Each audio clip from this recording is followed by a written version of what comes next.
I want to give some thought to Chapter 5 of 1984, and particularly I want to think about uh, the psychology of that chapter. So, Chapter 5 is the lunchroom scene between Winston, Syme, and Parsons. And I want to look at my interpretation of those characters and how they fit the psychological definitions of subconscious and unconscious.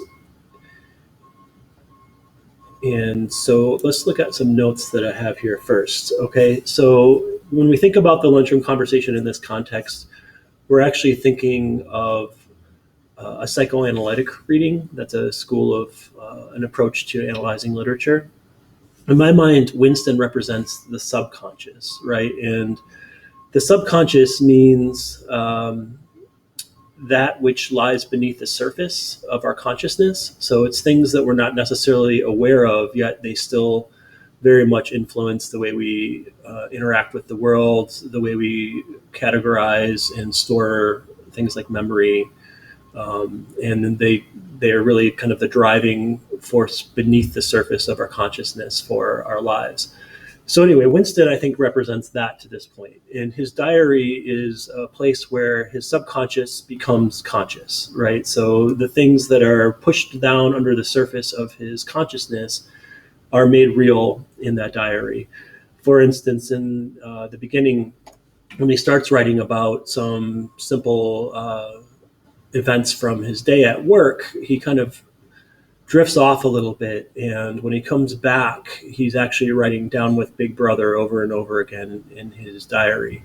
So the down with Big Brother is coming from the subconsciousness. It's not something he was aware that he was even doing until he saw it on the page. To me, this indicates that the diary is giving consciousness to his subconscious, the subconscious part of himself.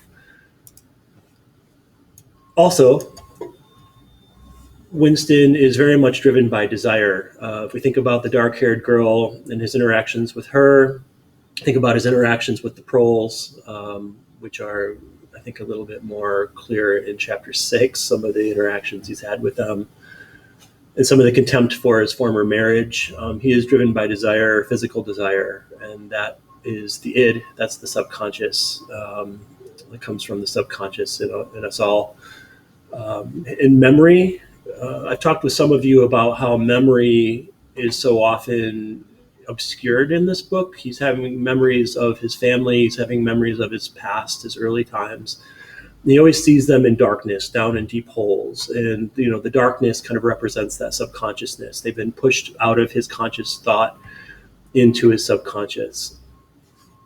Dreams are also manifestations of the subconscious. And he has many dreams throughout the course of this novel, and those are, again, often associated with his memories of his family and other things that have been pushed out of his conscious memory by his adherence to the party. And then the proles themselves also are representative of the subconsciousness. They live without the restrictions of the party. They're often vaporized, which means kind of driven out of existence or out of the consciousness, but they represent the subconsciousness also. And Winston's becoming more and more in this novel kind of associated with the proles. He spends more time with them. Syme represents consciousness. He is too smart for his own good. And Winston says, I realize that Syme will be vaporized. He sees that Syme has, in order to exist within the party, you've got to become unconscious, and we'll talk about that in a minute. Although Syme pretends to be unconscious and he supports the party slogan, supports the party thought in the way that he speaks and everything that he does, Winston can see that Syme actually is a conscious thinker. He understands life and thought outside of the party. So he's aware of the party rules, he follows them. He's also aware of the thoughts outside of the rules, which is a thought crime. He works with language. His job is to rewrite the dictionary, or actually to destroy most of the dictionary. So he's destroying words. And language is a big part of our consciousness. A lot of anthropological work and philosophical work shows that human beings became conscious in our evolution through our language acquisition.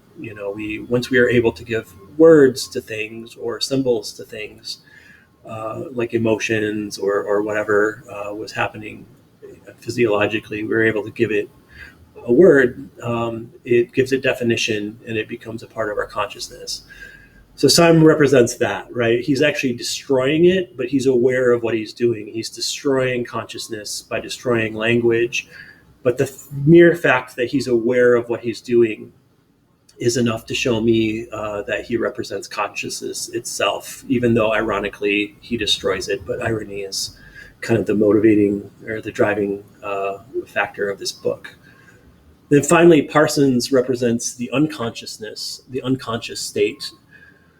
He is fully in it, right? He is fully engaged with the party. The thing he loves most about his kids is that they're turning people in and like lighting people on fire for the other people's existence outside of the party. He's very enthusiastic about party rules. He doesn't seem to have a thought of his own or a brain of his own. And Winston kind of paradoxically hates him and admires him for this, because he sees that he's the one at this point that won't be vaporized, right? He says, Parsons, that guy's going to survive all of this because he doesn't have a thought of his own, because he represents orthodoxy. And Simon Winston both realize means orthodoxy or adherence to party rules means not thinking. And not thinking, of course, is the unconscious state. And so at this point in the novel, Winston really sees Parsons as the one who will survive and not be vaporized, where he thinks that Syme, of course, will. Winston will himself be vaporized. So I wanted to look a little bit at this about how consciousness becomes subconscious. This gets a little bit deep, but I'll try to explain it as we go. It'll just take a minute. All right, so it says subconscious versus unconscious, how to tell the difference. Human beings are innately programmed for survival, but they often get it wrong. So we have to think about this similarly to suppression versus repression. And it's a fairly subtle contrast. It says it's worth expanding upon. When you suppress an impulse or desire, you're forcing it down below the level of awareness. This is what the party requires of everyone, right? That you take the human instinct, that you take your own your personality, and you sacrifice it or push it down for the good of the party. That's orthodoxy. That's not thinking. You can't have your own thoughts. It's thought crime, and you'll be vaporized for it. But when you push what feels too endangering to admit into consciousness even further down, at some point it's no longer recognizable. To me, these are the memory holes, right? These are the literal memory holes at Winston's work. They're also the obscurity, the darkness that he has all of his memories. They're coming from deep down. They're things that he's pushed down out of his consciousness. But he hasn't gotten rid of them, right? They're still the driving force for him. They're what's pushing him forward. So he's repressing them. And that's what repression is. It's an involuntary reaction, in this case, to the power of the party, to the domination of the party. It represents a psychological mechanism of defense. The only way that Winston can survive is by pushing his own personality out, pushing it down. And therefore, it's self-protective, right? It's an instinct for self-protection to stay alive. He has to do it. And it compels his behavior. That's what, when he looks at the telescreen, how he's able to force this smile, and how he's able to say things that he really knows are not him and that he doesn't really believe. So this also says human beings are programmed for survival. Anything that was perceived at a particular time as commensurate with survival. So we have to do what we have to do to survive. Your mind manages to remove from consciousness anything experienced as a mortal threat, physical, mental, or emotional. So now let's think about this, right? So for Winston, desire itself, like desire for women in this book, to Winston is something that he has to repress. He has to push it and suppress it and push it down out of his consciousness. And that's the physical desire that he's feeling. The mental side of this is, of course, the thought crime, right? These thoughts, these suppressed and repressed thoughts, are coming back to him in his dreams. They're coming back to him as he drifts off in his diary. They're coming back into his consciousness, and this is why when we meet Winston at the beginning of 1984, he's at a point, like a turning point, right? He's starting to become more aware of these things that he for so long has been unaware of, because for survival he has had to push these things out. And then his emotional state has had to be suppressed for so long, but we see that he wants to scream. He wants to scream obscenities. He's kind of using his diary for catharsis. He's using it to just get all of his emotional baggage out and make it plain and make it real. And so we're really kind of meeting Winston and entering his journey, his quest, at a turning point for him. And this is what I like about chapter 5, is that we see him in opposition to Symes and to Parsons. And in opposition to them, we kind of see where he is in his journey.